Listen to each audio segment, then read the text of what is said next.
Enquanto eu trabalhava em um plantão de 12 horas no hospital pediátrico, minha irmã deu um tapa no rosto da minha filha de 7 anos e a expulsou de casa, no meio da noite.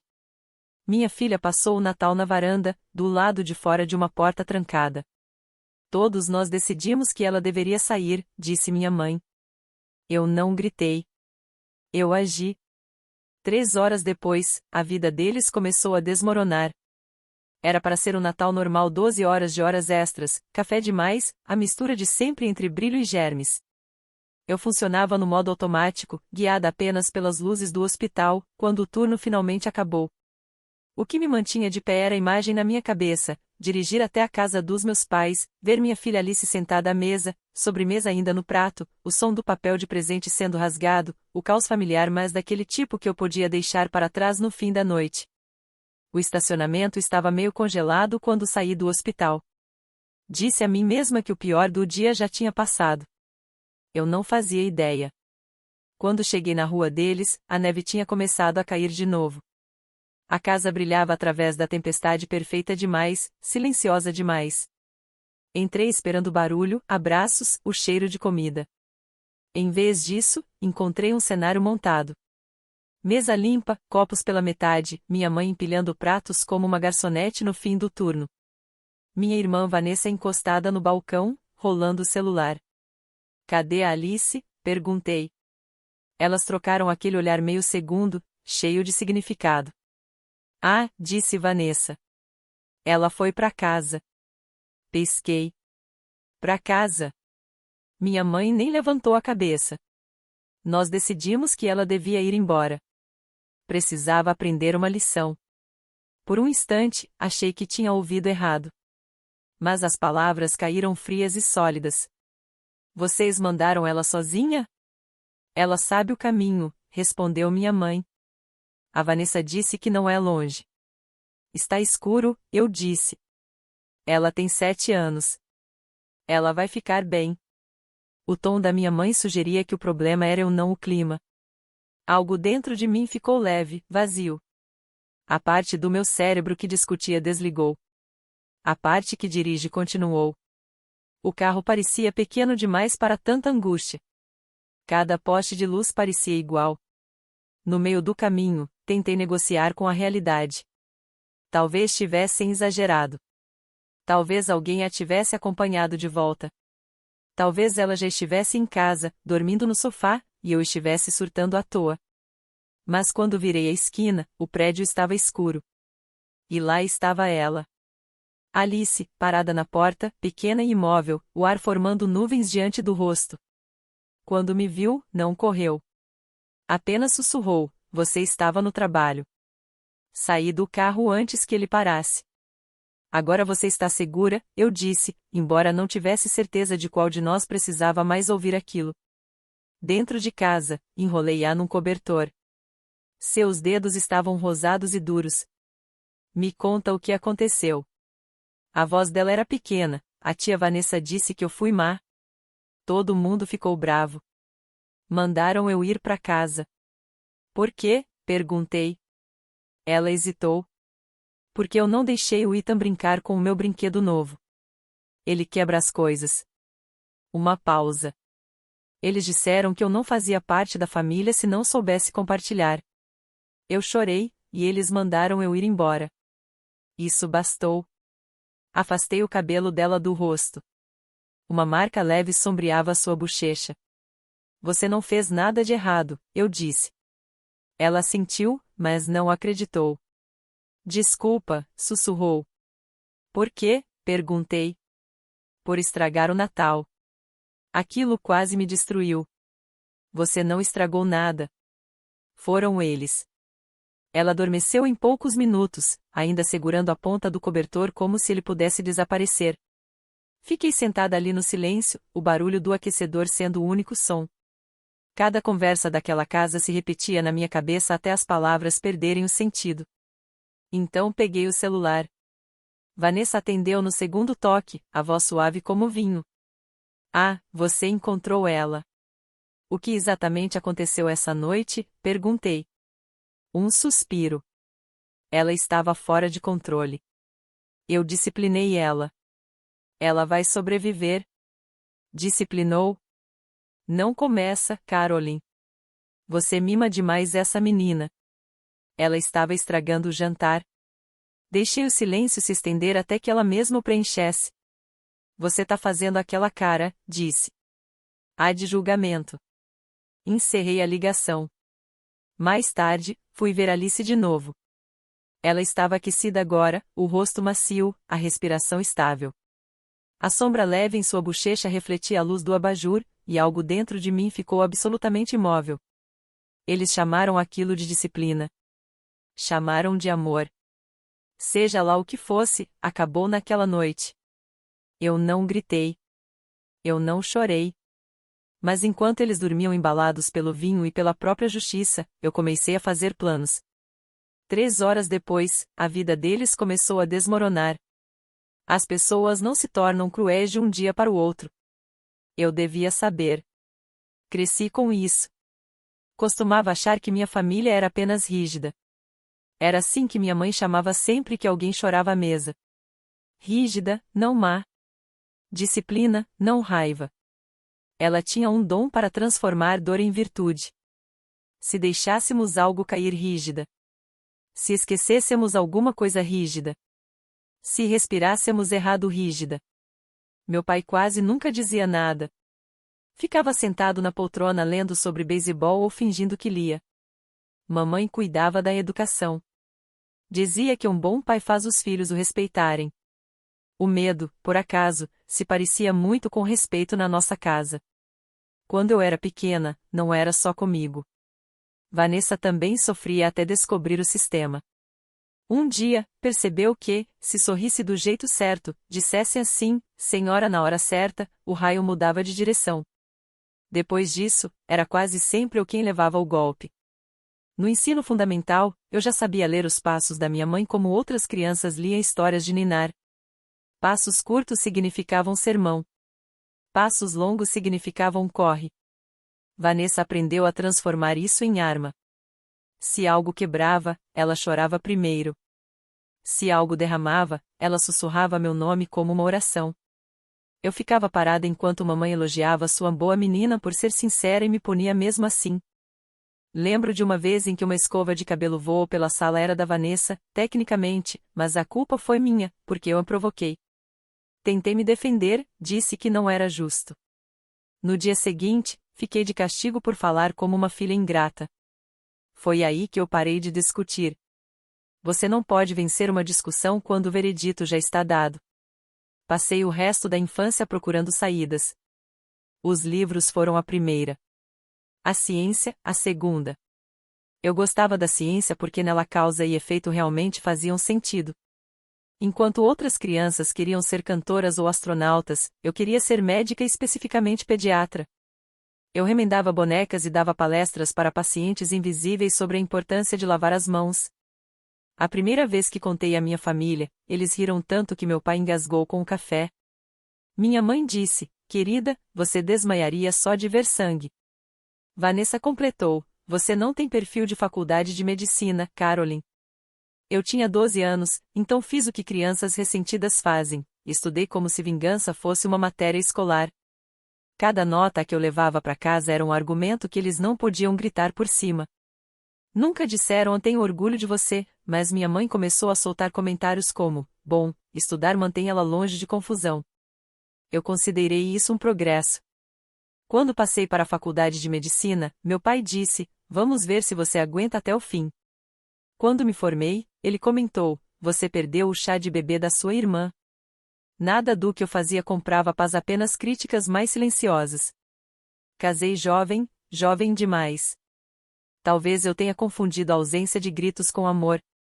Não durou. Ele foi embora quando Alice tinha 5 anos. Disse que não foi feito para lidar com tanto estresse. Mãe solo e médica em tempo integral, uma combinação divertida.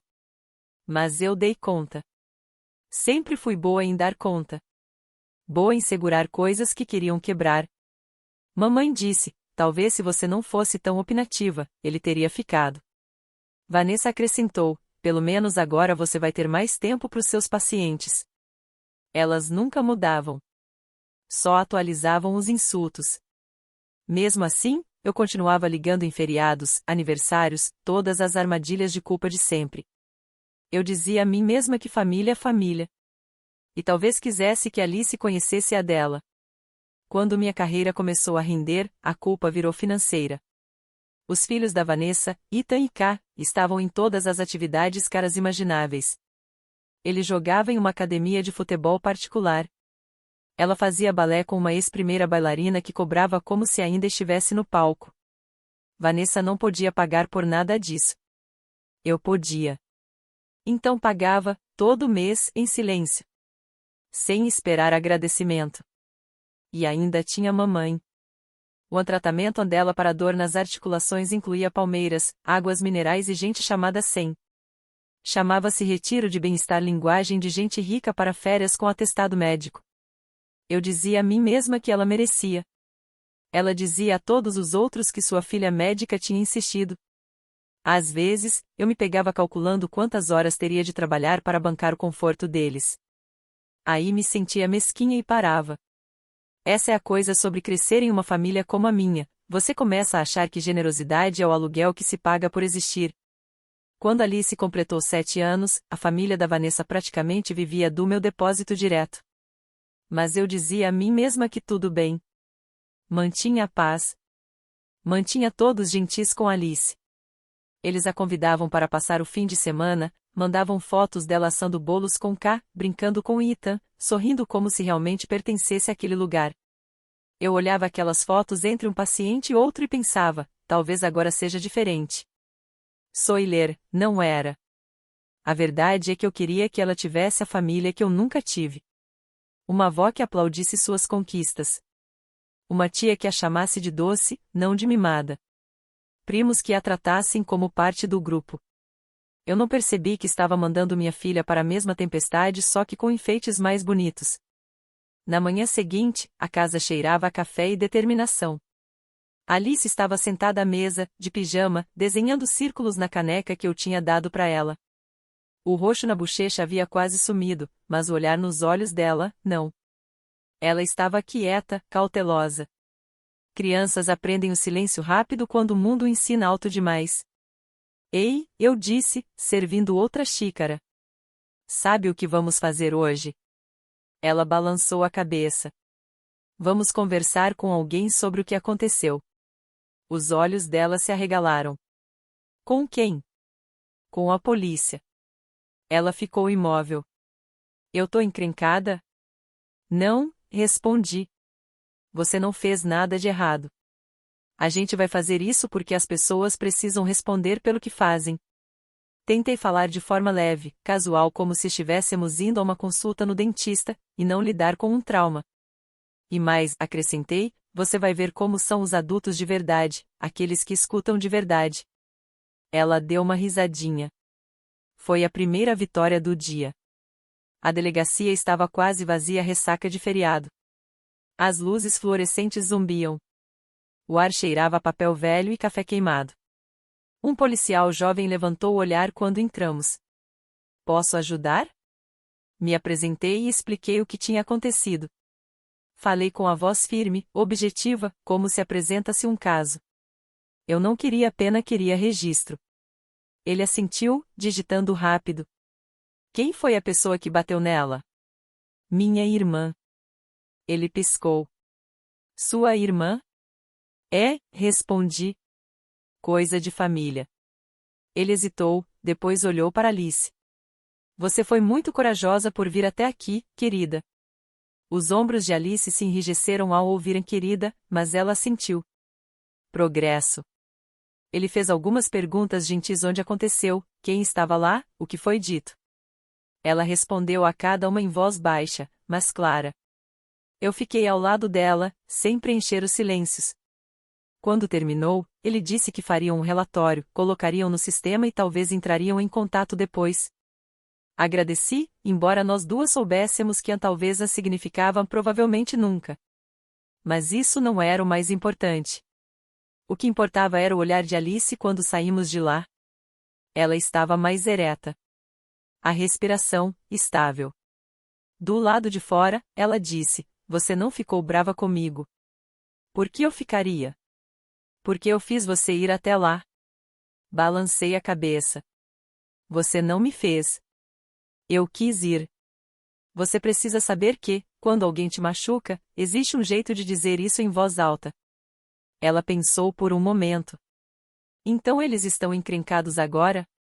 Eventualmente, eu disse. A encrenca tem um motor lento, mas sempre chega.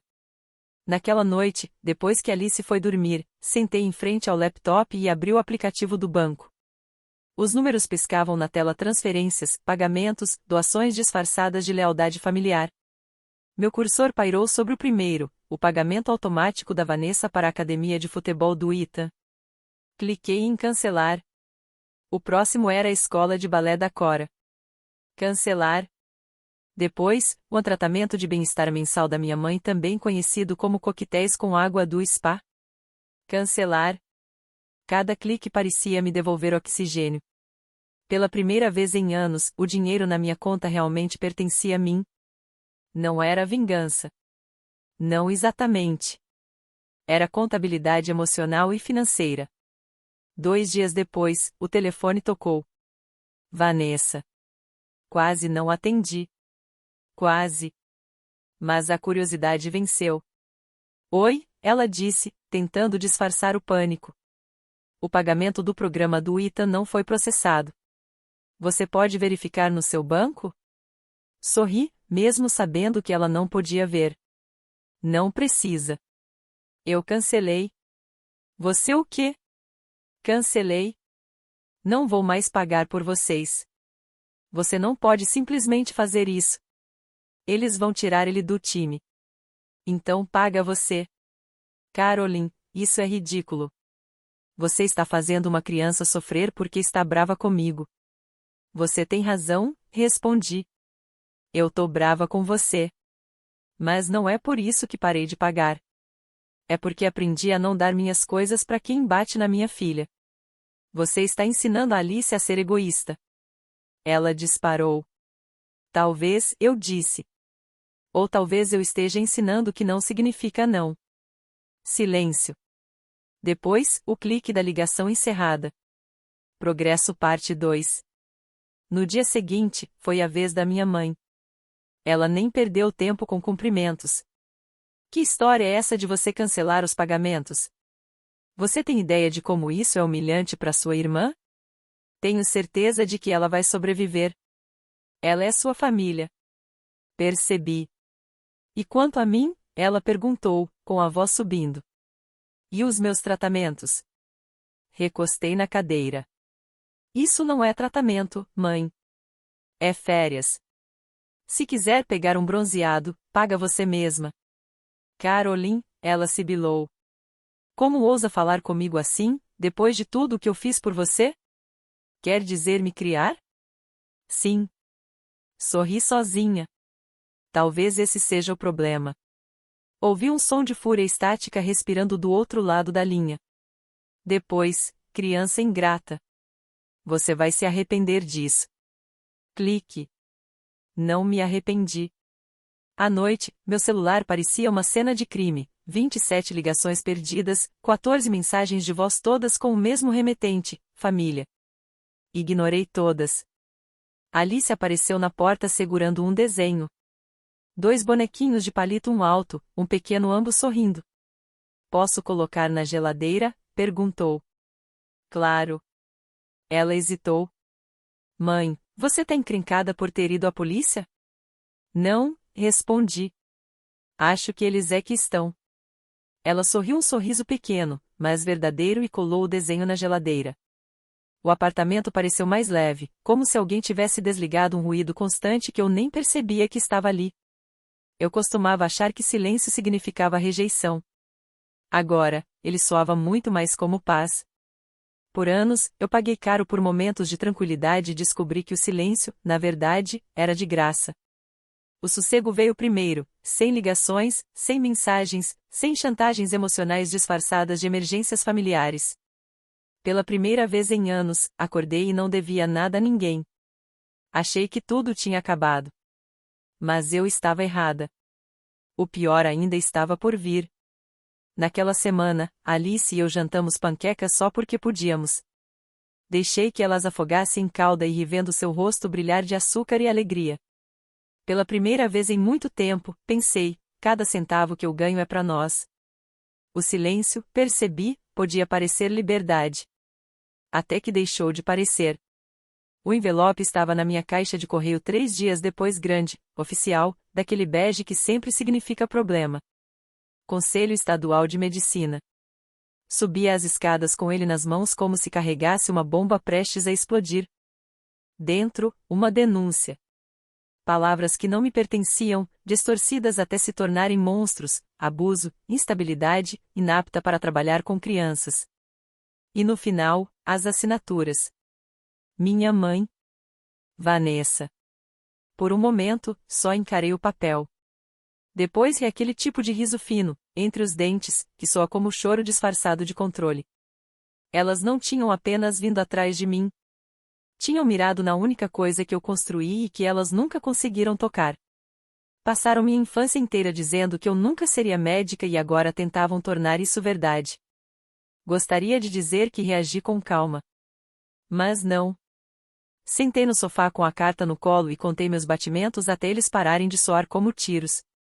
Alice entrou na sala segurando o caderno de desenhos. Mãe, por que você tá com uma cara estranha? Porque sua avó e sua tia acabaram de me acusar de ser um perigo para crianças. Os olhos dela se arregalaram. Mas você é médica de crianças. Exatamente. Ela franziu a testa, pensativa, do jeito que faz quando tenta decidir se algo é justo. Elas vão ganhar? Sorri para ela. Não. Mas vão tentar. Naquela noite, liguei para meu advogado, Michael Adler. Ele já tinha lidado com casos assim antes e parecia calmo demais pro meu gosto. Essas coisas acontecem, disse ele. O conselho vai revisar a denúncia. Nós responderemos com provas. Provas? Qualquer coisa que mostre falsidade ou motivo. Você ainda tem aquele boletim de ocorrência do Natal, certo? Tenho uma coleção, respondi. Boletim de ocorrência, extratos bancários, mensagens de texto e história suficiente para fazer um documentário. Ele riu. Então estamos bem. É um processo. Lento, mas seguro. Lento. A palavra que eu mais odiava. Nos dias seguintes, vivi cercada de papéis. Copiei o boletim de ocorrência do Natal, anexei comprovantes de cada transferência que fiz para elas, destaquei o dia em que parei de pagar. Separei capturas de tela de mensagens: Vanessa me agradecendo pelo dinheiro da mensalidade, minha mãe mandando fotos de resort com a legenda: seus tratamentos estão funcionando. Então escrevi minha declaração. Essas acusações foram feitas por familiares que denunciei por maus tratos à minha filha e dos quais recentemente retirei apoio financeiro. Li 2 vezes. Era simples, direto, impossível de interpretar errado, exatamente o tipo de clareza que eles não suportavam em mim. A investigação se arrastou. E-mails do conselho, ligações do Michael. Cada mensagem começava com o infelizmente e terminava com o por favor, tenha paciência. Enquanto isso, minha família começou a espalhar boatos. Vanessa postou no Facebook sobre falsas acusações destruindo boas famílias. Minha mãe deixou comentários enigmáticos sobre filhas ingratas que esquecem de onde vieram. Parentes com quem eu não falava desde o colégio de repente queriam ouvir o meu lado. Até no trabalho começaram os sussurros pelos corredores. Alguém perguntou baixinho se eu estava bem. Eu sorri. Melhor do que nunca. Só estrelando um drama familiar que ninguém pediu. O RH me chamou uma vez apenas para esclarecer que tinham visto as publicações, mas confiavam no meu histórico e que o conselho resolveria tudo de forma oficial. Saí tremendo mesmo assim. A raiva tem esse talento de se disfarçar de tremor. Naquela noite, escrevi um único post público. Sem drama, sem letras maiúsculas. Para esclarecer, uma denúncia foi feita contra mim por 2 familiares que foram recentemente mencionados em um boletim de ocorrência e que não recebem mais apoio financeiro da minha parte. O caso está sendo analisado pelo Conselho Médico. Tenho total confiança no resultado. E então, saí das redes. Em poucas horas, começaram os comentários. Ex-colegas, pais dos meus pacientes, até vizinhos. Mensagens como: sabemos quem você é. Eles estão mentindo. Pela primeira vez, o silêncio deles não era um fardo meu. Semanas se passaram. Numa manhã, Michael ligou enquanto eu preparava o lanche da Alice. Temos uma decisão, ele disse. Parei no meio do corte da maçã. Ele pigarreou do jeito que advogados fazem antes das boas notícias. Caso encerrado. Falta de provas. O conselho não vai prosseguir. Soltei o ar pela primeira vez em um mês. É isso? É isso. Vamos apenas enviar um aviso de difamação para oficializar. Eles não vão querer arriscar uma nova denúncia agora. Ótimo, respondi. Já estou ficando sem parentes para bloquear. Ele riu. Parabéns. Desliguei e fiquei parada por um instante, com a faca em uma mão e a maçã na outra. Depois comecei a rir. Rir de verdade, dessa vez alto, solto, leve. Alice apareceu na porta, curiosa. O que foi, mãe? Justiça, respondi. Ela finalmente chegou. Ela sorriu, orgulhosa, como se tivesse sido ela quem a invocou. 6 meses depois, a justiça pegou o resto do caminho. Demorou. A polícia se move devagar quando o caso é assunto de família. Mas eles chegaram lá. Vanessa foi condenada por agressão e por colocar uma criança em risco. Sentença: 180 horas de serviço comunitário, uma multa de $2.500 e aulas obrigatórias de controle da raiva. Minha mãe foi acusada de negligência e de colocar uma criança em perigo. Ela recebeu 120 horas de serviço comunitário e uma multa de $1.000. O juiz disse a elas: vocês têm sorte de a criança ainda estar viva. Quando o jornal local noticiou o caso, usaram apenas iniciais em vez de nomes. Mas todo mundo sabia. Eu continuei sem contato, mas notícias viajam sem pedir permissão. Alguém me mandou uma foto da Vanessa no centro comunitário, separando roupas doadas, vestindo um colete fluorescente onde se lia voluntária. Ela tinha a expressão de quem acabará de engolir um limão. A vida social dela evaporou mais rápido do que o temperamento. As mães com quem ela costumava tomar brunch sumiram do grupo de mensagens. Até os filhos dela ouviram os sussurros na fila da escola. A queda da minha mãe foi mais silenciosa, mas muito mais cortante. Os retiros de bem-estar acabaram. Nada mais de semanas em spas ou tratamentos à beira-mar. As amigas, aquelas que marcavam ela em toda foto de praia, ficaram ocupadas. Sem a minha ajuda financeira, ela e meu pai começaram a falar em vender a casa e a simplificar a vida. Tradução: falidos. Não vou mentir, foi satisfatório. Não por vingança, mas por justiça poética. Enquanto isso, o mundo da Alice ficou maior. Ela ri mais, dorme melhor e entende que, quando alguém passa dos limites, a gente não finge que está tudo bem. Continuamos sem nenhum contato com eles. E a paz, descobri, é barulhenta quando você nunca a ouviu antes. Então, o que você acha? Fui longe demais, ou não o suficiente? Deixe sua opinião nos comentários e se inscreva para mais.